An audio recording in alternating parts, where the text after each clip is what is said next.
ये हक नहीं था कि वो पाकिस्तान जाए। शेख खलील भी मर गया, शेख रशीद भी मर गया, बोला इनको घेर लो। जगह मीटिंग हुई, अबे असेंबली लड़ो, पार्लियामेंट लड़ो, कुछ भी लड़ो, मर्द जैसे लड़ो, कभी झूठ नहीं बोलता। मैं जाहिल जरूर हूँ, आलिम नहीं हूँ, लेकिन कौन कहाँ गया था, किससे बैठक चल रही थी, वो 100 किलोमीटर दूर हमारे उलमाओं ने आजादी दी, कुर्बानियां दी देश के लिए। और जब इस बंटवारा हुआ आजादी के बाद, जब पाकिस्तान अलग हुआ, हिंदुस्तान से 2 टुकड़े हो गए, पाकिस्तान अलग हुआ, उस वक्त नरेंद्र मोदी को यह हक नहीं था कि वो पाकिस्तान जाए। मोहन भागवत को यह हक नहीं था कि वो पाकिस्तान जाए। आरएसएस के कोई लोगों को हक नहीं था। अगर हक था तो इस देश के मुसलमानों को हक था कि वो देश के साथ चले जाते, पाकिस्तान के साथ चले जाते। लेकिन इस देश के मुसलमानों ने यह तय किया, हमारे उलमाओं ने यह तय किया, मौलाना अबुल कलाम आजाद ने दिल्ली की जामा मस्जिद की सीढ़ियों से मुसलमान रुक जाओ, और उनके बोलने के ऊपर लाखों नहीं करोड़ों मुसलमान इस देश के अंदर रहना हमने पसंद किया। हमें इस मिट्टी से प्यार है, इस देश की कुर्बानी जो हमें दी प्यार है, या को प्यार नहीं है।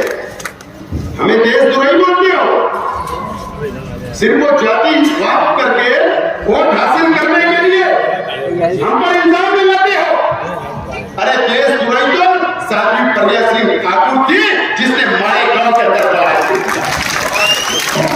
देशद्रोही तो कर्नल पुरोहित था, जिसने मालेगांव के अंदर बॉम्ब ब्लास्ट किया, वो मास्टरमाइंड था। देशद्रोही तो असीमानंद था, जिसने कबूल किया। ये किसके लोग थे? ये कांग्रेस के लोग नहीं थे। और देश दुराई जो करता है, जो देश से गद्दारी करता है, वो कोई भी समाज, कोई भी धर्म का हो, उसको कोई जात और धर्म नहीं होती। देश के गद्दार तो तुम्हारी तंजीमें हैं, उनके जिम्मेदार है, हम नहीं। हमने देश से प्यार किया है और प्यार करते रहेंगे।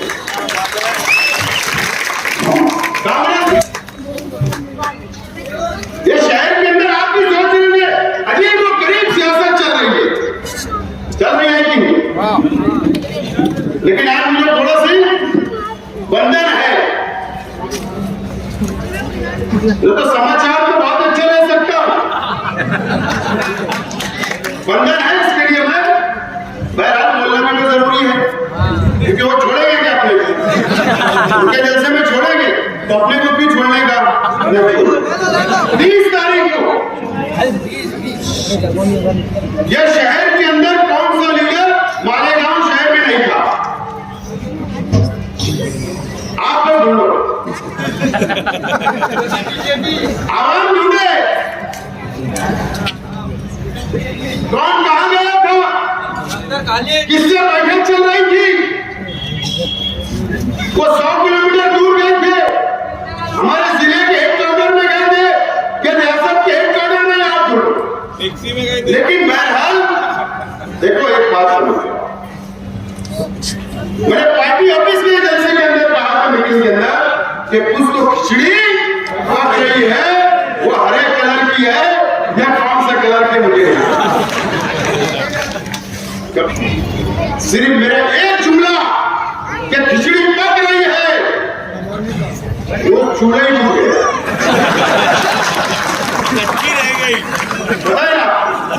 वो चूल्हा ही बुझ गया, पानी डाल दिया गया, जब ढक्कन खुला और उसका कलर समझ में आ गया, तो यह शहर कभी माफ नहीं करेगा, कभी माफ नहीं करेगा। इन्होंने अपनी रोटी की तरह और रख लिए, चूल्हा बुझा दिए और खामोशी से अब हम ऐलान करेंगे। लेकिन कुछ लोग धुलिया से लेकर यहां तक इतने कॉर्पोरेटर, इतने ये उतने ये, मैं आजकल सुना कि शाइनिंग 4-5 दिन की जो हाव और शाइनिंग थी ना, शाइनिंग ही उतर गई। आज की रिपोर्ट है मेरे पास, बिस्सी उठने वाली थी वो कैंसर, और बिस्सी वाली भाग गई लेकिन तो चेहरे की रौनक, चेहरे की खूबसूरती, लाली पाउडर सब उतर गया, सब उतर गया। यूसुफ साहब, मैं आपको बताऊं कि अल्लाह का करम है, शेख रशीद साहब ने जो ये हरा भरा करके गया, जो इनसे मोहब्बत की, अल्लाह का करम है। हमने आके जलसा किया है, हमारे बलबूते के ऊपर, ये वर्करों के बलबूते के ऊपर, ये शहर के आवाम के बलबूते के ऊपर। तो मेरा चैलेंज है कि इंडिया अलायंस के लोगों ने भी अपने पद पर लेना, बाहर के लीडर के भरोसे जलसा, बाहर के लीडरों के भरोसे नहीं। फला आएगा तो हम गलती लगेंगी। अरे वो बंदर भी मदारी आता ना तो भी लोग जमा हो जाते हैं। ये सब होना चाहिए, दूध का पानी होना चाहिए। किसी को सब बड़ी लेना है, किसी को बेर बनना है, सब बनिए। ये आजाद हिंदुस्तान है, सबको अधिकार है, सबको बराबर देता है, सब बनिए। शेख रशीद साहब का इंतकाल हुआ, कितने महीने हुए? 5 महीने। कल 5 महीना हो जाएगा, बराबर।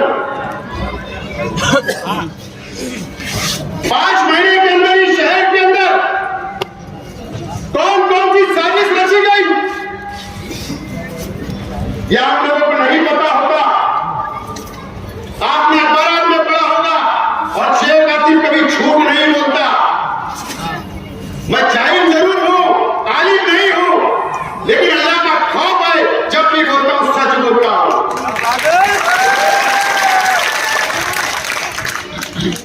क्या श्रीरामपुर में लोग यहां नहीं आए थे?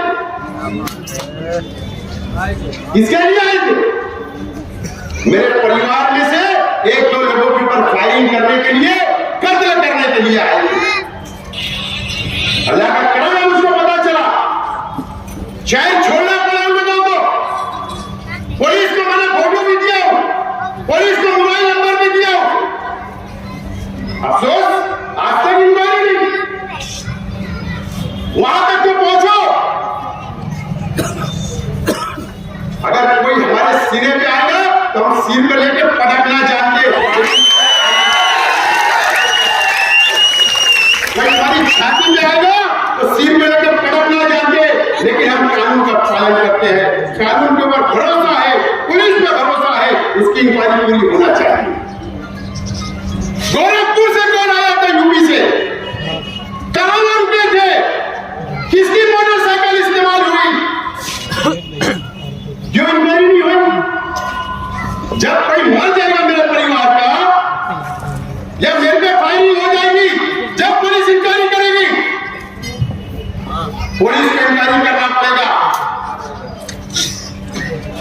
पुलिस को बहुत मोबाइल केस निकालती है, मैं तनकीद नहीं कर रहा हूं, लेकिन आपको संजीदगी से सोचना पड़ेगा। कौन उनका पैसा बुला रहा था, कौन उनको घर दे रहा था रहने के लिए, कौन मोटरसाइकिल दे रहा था, कौन हमारे घर की, हमारी ऑफिसों की चौकसी करवा रहा था, निगरानी करवा रहा था, उसकी इंक्वायरी होना चाहिए। ये आज 5 महीने के अंदर ये सुनने को मिला। अभी 1 हफ्ता पहले एक जगह मीटिंग हुई, अबे असेंबली लड़ो, पार्लियामेंट लड़ो, कुछ भी लड़ो, मर्द जैसे लड़ो, मर्द जैसे हम करते हैं, और लड़ते हैं, हारते हैं, जीतते हैं, लेकिन छोड़ के मैदान कभी भागते नहीं है, आपके साथ खड़े। मेरे परिवार से पिछले हफ्ते एक बच्चे से मीनारा होटल के पास कुछ टक्कर किसी की हो गई, उसको फोन करके बोला जा रहा, एकाएक को कॉम्प्रोमाइज किया, बोले शेख खलील भी मर गया, शेख खलील भी मर गया, शेख रशीद भी मर गया, बोले अब इनको घेर लो। शेर का शिकार कभी कुत्ते नहीं करते। शेर का शिकार कभी कुत्ते नहीं करते।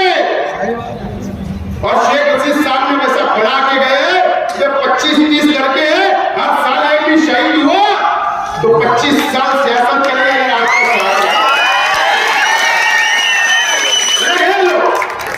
बकरी के बच्चे हम देख लो।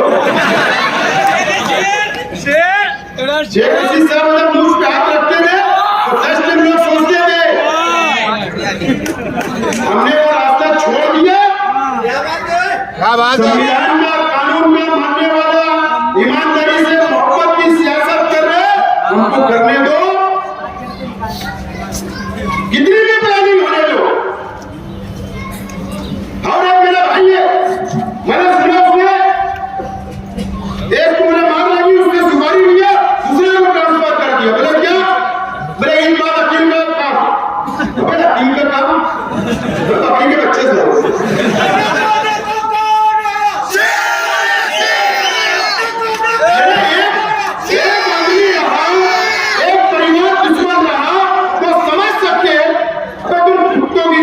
होने के बाद मिलने की बात कर रहे हो।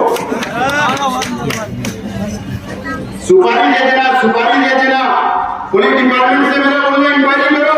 मैं पब्लिक नेता हूँ, मास लीडर हूँ, पब्लिक का लीडर हूँ, पब्लिक में रोज घूमता हूँ। अगर मुझको या मेरे परिवार के लोगों को बाल बराबर में अगर खराश आई तो याद रखना, पुलिस डिपार्टमेंट मैं आपके ऊपर भी कानूनी चढ़ाई करूंगा।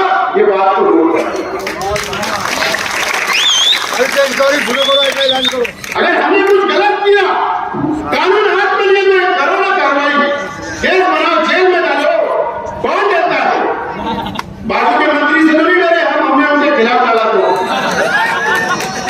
डरेंगे। लेकिन मैं आज सुबह हाजी को बोल रहा था कि तुम दायित्व लेके चले जाओ तकरीर के बाद। बोला आज फायरिंग होने वाली है समाज लेके बड़ी सिवानी चलाने वाला था भाजपा पे, आरएसएस पे, क्योंकि उन्होंने इतनी तकलीफ मुसलमानों को दी, इतने कानून बनाए। मैं कानूनी बात कर रहा हूँ, लेकिन मैंने मर्यादा में छोड़ा। लेकिन आप ये शहर में नहीं, न चलेगा नहीं, और न इस देश के अंदर इलेक्शन। यहाँ सब लोगों को मिलकर काम करना है। सुबह तक अच्छा होता है साहब। कांग्रेस का पंजा निशान है, मेरी पार्टी का दूतारी निशान है।